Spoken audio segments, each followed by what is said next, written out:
마태복음 26장 11절, 14절부터 26절까지 성금요일입니다.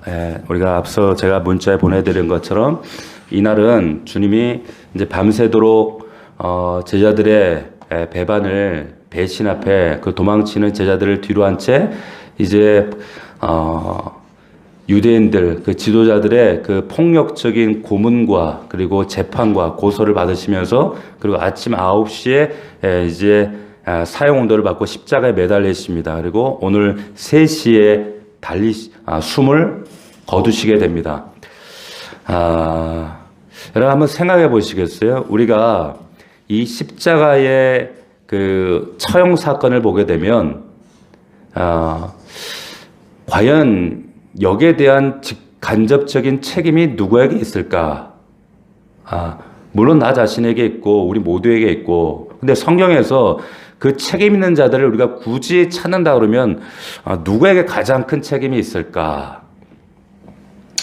만약 우리 책임 있는 사람을 하나씩 우리가 지적해낸다면 먼저 유대 지도자들, 이 유대 지도자들, 예수님께서 삶 가운데 그의 행적들을 통해서 선명하게 하나님의 뜻과 하나님의 신성이 드러나고 있음에도 불구하고 이들은 하나님 뜻보다는 자기들의 손해, 자기들의 이익이 손해 당하는 것이 두려웠기 때문에, 다시 말하면 하나님 뜻보다는 육신적인 이익이 소중했기 때문에 예수를 죽음으로 몰아갔습니다. 결국 처형받게 했습니다. 그러니까 책임이 있어요.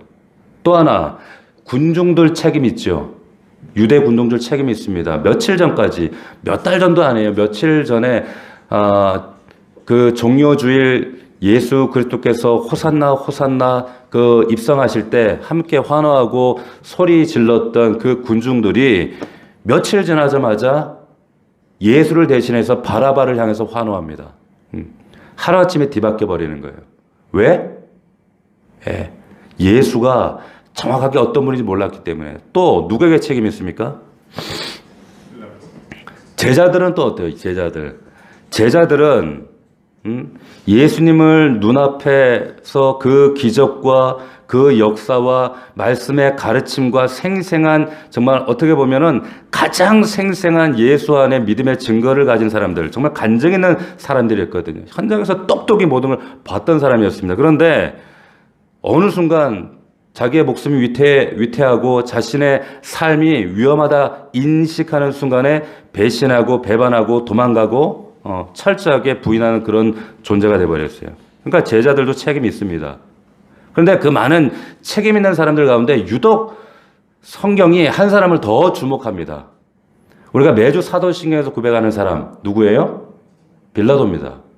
빌라도. 오늘 우리가 말씀을 읽지 않았지만 마태복음에 보면 이 빌라도가 재판하는 과정, 그리고 그 과정 안에서 이 예수라는 사람을 어떻게든지 그 아내가 말린단 말이에요. 이 사람 의로운 사람이기 때문에 당신 이 사람 함부로 해서는 안 된다. 그런 이야기를 하면서까지 말리는데, 그럼에도 불구하고 빌라도가 그 책임에서 벗어날 수가 없었죠.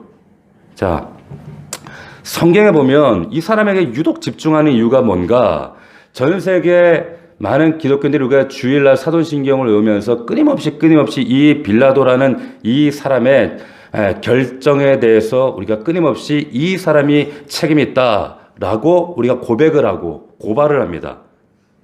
이 빌라도 왜 그럴까요? 자, 책임을 따지자면 저를 비롯해서 제자들도 있고 그리고 유대 군동주, 유대 지도자 다 있는데 사도신경과 성경은 유독 빌라도에게 이 책임을 묻고 있는 것처럼 보여진단 말이에요. 왜 그런가? 이 그 빌라도의 본명은 폰티우스 필라토스입니다. 근데 우리가 오해하고 있는 것 중에 하나가 이 사람이 정치인이 아닙니다. 그리고 우리가 흔히 생각하는 그 유대 지역, 그리고 로마의 식민지에 많은 총독들이 존재를 했었거든요. 그런 유력한 정치가라고 생각하지만 사실 이 사람은 정치가가 아니에요. 군인이었습니다. 그것도 한 500명에서 1000명을 다스리는 부대장에 불과했는데, 사실 이거 알려진 게 얼마 되지 않았어요. 그 전까지 이 빌라도에 대한 어떤 역사적 기록들이, 물론 요세푸스라고 하는 역사가가 있는데 그의 사례 보면 잠깐 언급돼요. 잠깐 언급되지만 기록이 없다가 1960년도에 이 폰티우스 이 빌라도에 대한 비문이 하나 발견이 됩니다. 그 비문이 발견되는데 거기에 보면 이 사람이 정치가가 아니라 부대 장관이었다라고 하는 것이 기록이 나와요.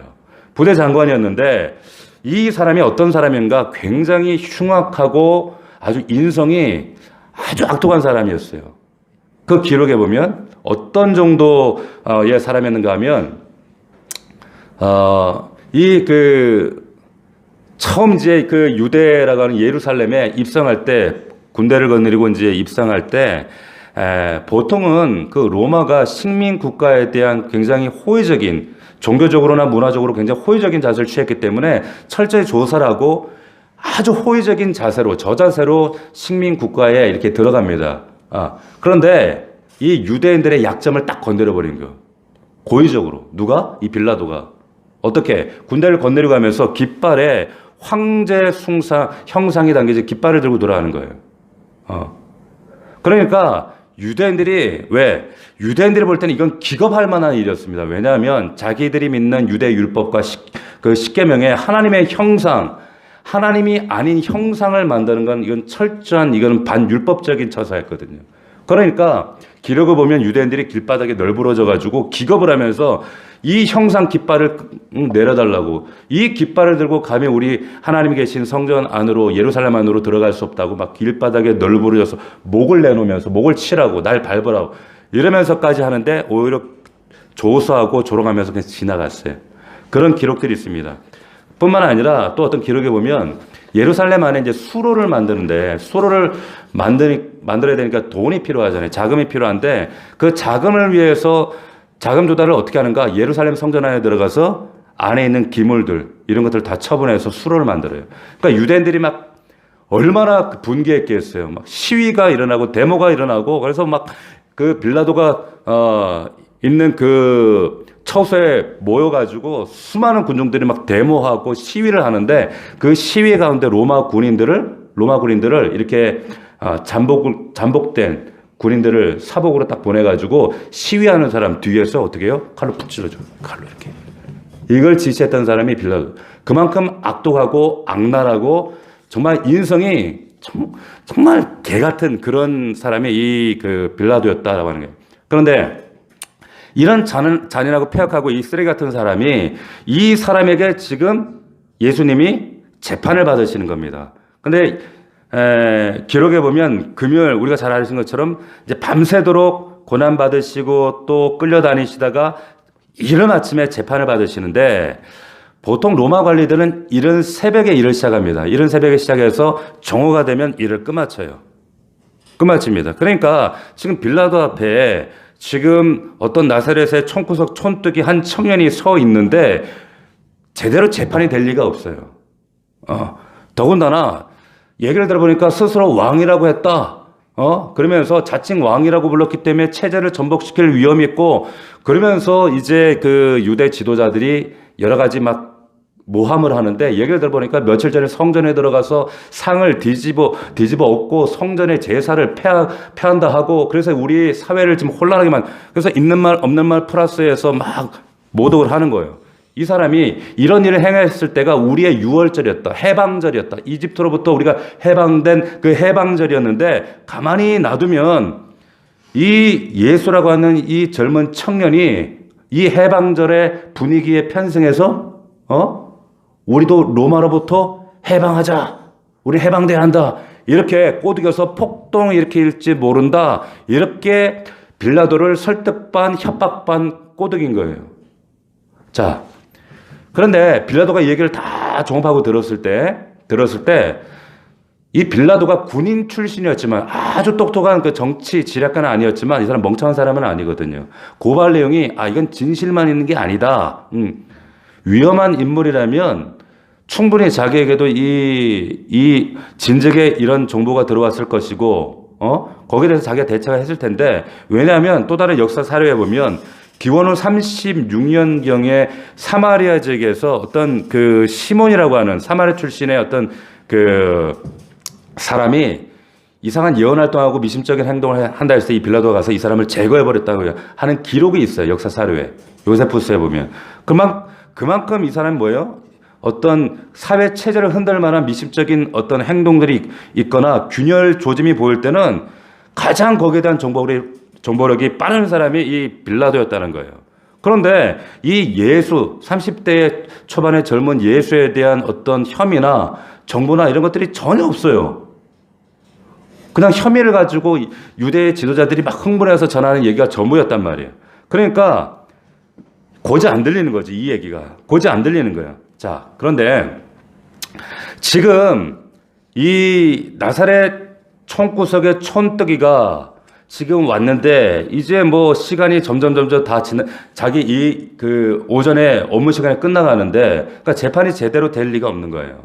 그런 상황 가운데 근데 마태복음에 보면 예수님이 고발이 이루어진 그때 이 빌라도 집안에 아주 특별한 사건이 하나 이루어집니다.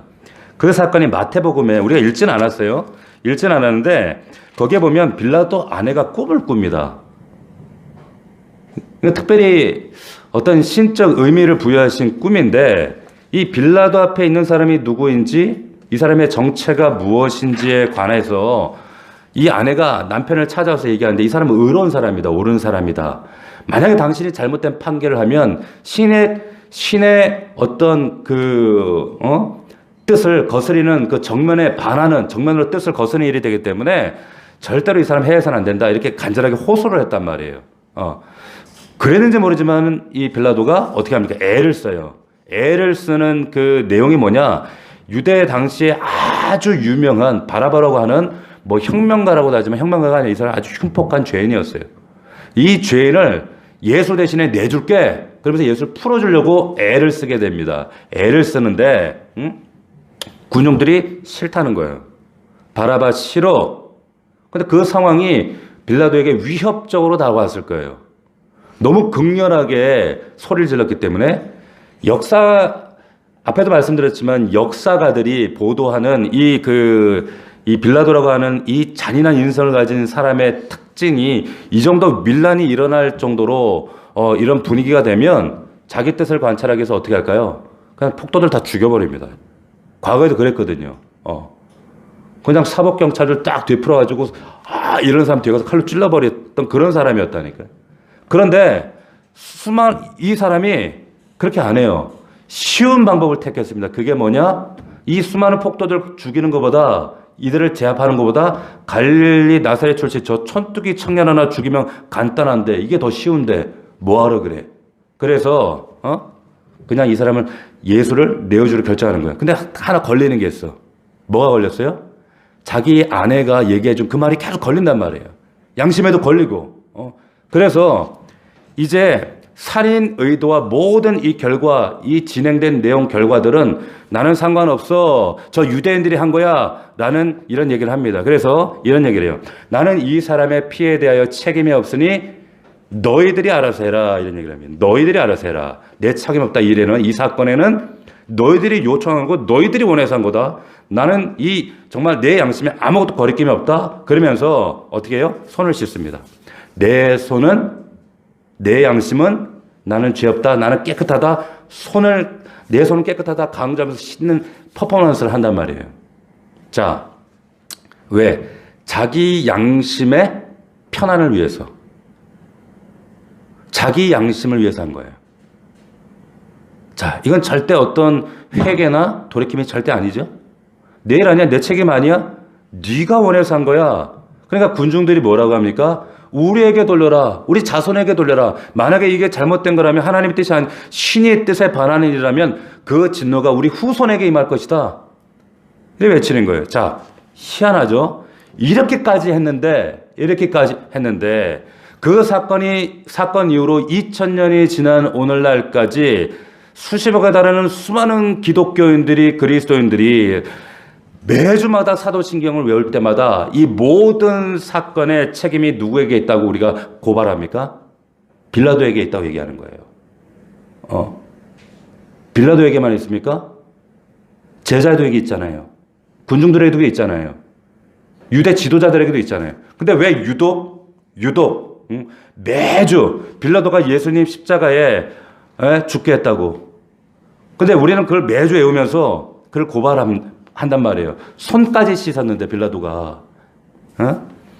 유대인들의 성화의 위협에 밀란 때문에 그 성화에 못 이겨서 했던 건데 예수 살려주려고 나름대로 어떻게 바라바를 대신에 풀어주고 나름 노력도 했던 거였는데 유대인들에 비해서 그거 우리 책임이다. 그 피 너한테 안 돌린다. 우리 자손에게 돌려라. 우리가 받겠다. 그렇게까지 얘기했는데 그래서 예수를 내준 건데 생각해 보세요. 그런데 왜 전 세계 모든 믿는 자들이 빌라도에게 고난받아. 빌라도가 죽였어. 빌라도의 책임이야. 왜 사도신경이, 왜 우리의 신앙이 그렇게 빌라도를 적시하고 있는가? 왜 그렇습니까? 왜 그럴까요? 이유가 뭔가요? 전에 한 말씀드린 적이 있어요. 왜 그렇습니까? 이 빌라도에게 사형 판결권이 있었습니다. 잘 들으세요. 사형 판결권이 있었다라고 하는 거예요. 그의 위치와 자리의 대표성 때문에 그래요. 무슨 말이냐? 권한이 있는 사람에게 책임이 있다는 거예요. 잘 들으세요. 권한이 있는 사람에게 또한 하나님이 책임을 묻습니다. 이게 대표성의 원리예요. 그래서 빌라도는 물 앞에서 손 씻었어요. 자기 무죄함을 주장했어요. 이 사람은 어떻게 보면 이 사람의 책임을 질 이유가 없어요. 그런데 하나님 앞에서 결코 씻어내지 못한 손이 돼버린 거예요. 2000년이 지난 오늘까지도 아직도 빌라도에게 예수 죽음의 책임이 있다고 씻어낼 수 없는 손이 돼버렸어요. 책임의 대표성이 그에게 묻고 있는 겁니다. 고난에는 책임이 있습니다. 꼭 기억하십시오. 하나님이 우리에게 주신 축복에도 고난에도 책임이 있다는 거예요. 자, 우리 사랑 넘치는 우리 성도들 잘 들으십시오. 하나님께서 우리에게 주신 갖가지 축복이 있습니다. 어쩌면 우리에게 주신 권한, 손, 우리는 그 책임을 어떻게 쓰고 있는가, 권한을 어떻게 드리고 있는가, 애써 우리가 아니라고, 나는 거리끼지 않는다고, 내가 부정하고, 나는 아니라고 할지라도 씻어낼 수 없는 그 무엇이 우리 안에 있을 수 있다라고 하는 거예요. 그걸 잘 기억하셔야 됩니다. 씻어낼 수 없는 그 무엇인가를 우리 손에 묻히고 있을 수 있다라는 거. 오늘 이 밤에 여러분들이 각자에게 하나님 물으실 거예요. 각자에게 찾으셔야 됩니다. 우리가 가정에서 우리가 자녀들이 철들었다, 성숙했다 그런 말을 해요. 이제 우리 애가 이제 좀 철들었다. 그 의미가 뭘까요? 그 의미는 뭐예요? 자, 그 자녀가 그 자리에서 그 나이에 맞는 책임지는 존재로 자랐다는 의미예요. 마찬가지입니다. 우리가 신앙 안에서도, 말씀 안에서도, 진리 안에서도, 우리가 목장 안에서도 성숙했다, 자랐다라고 하는 의미는 책임지는 존재가 됐다는 거예요. 그 책임이 크다는 겁니다. 예전에는 우리가 내 안위와 내 문제와 내 삶의 문제, 내가 짊어져서 감당하기 힘든 것들, 거기에 전전긍긍하면서, 어떻게 보면 거기에 집중됐던 존재라면, 이제는 성숙한 존재라고 하는 것은 책임지는 존재가 되었다라고 하는 거예요. 그게 자랐다, 철들었다라고 하는 거예요. 하나님이 주신 권한은 축복입니다. 축복은 책임지는 존재가 되는 거예요. 여러분들에게 오늘 이 밤에 물으시는 거예요. 하나님, 우리 각자에게 씻지 못할 손이 있습니까? 그러나 예수 그리스도 안에서 그 예수가 우리에게 허락하신 그 은혜는 씻지 못할 손이 없습니다. 아멘? 그 예수 안에서 여러분들 발견하시고 온전하게, 정결하게, 깨끗하게 자유하는 저와 여러분들 이 밤이 되어지길 주의 이름으로 축원합니다. 그리고 이 밤에 여러분들 함께 기도할 때 하나님, 그 십자가가 2000년 전에 어떤 분은 그렇게 얘기를 하는 분들이 있어요. 십자가도 부활도 이것은 비신화화다. 비신화화라는 얘기를 들어보셨을 거예요. 무슨 말이냐면 그냥 실존적 깨달음이라는 거예요. 역사적 사건이 아니라 실제하는 사건이 아니라 부활도 예수님이 어떻게 죽었다가 죽은 그 시체가 어떻게 살아나 이건 그런 어떤 기적적인 그 신화적인 그런 요소들을 성경에 다 빼야 돼. 그건 단지 그런 사건이 아니라 역사적인 실제가 아니라 제자들이 실존적인 깨달음을 한 거야. 이런 얘기를 했어요. 동의하시나요? 불트만 같은 사람이 이런 얘기를 했습니다.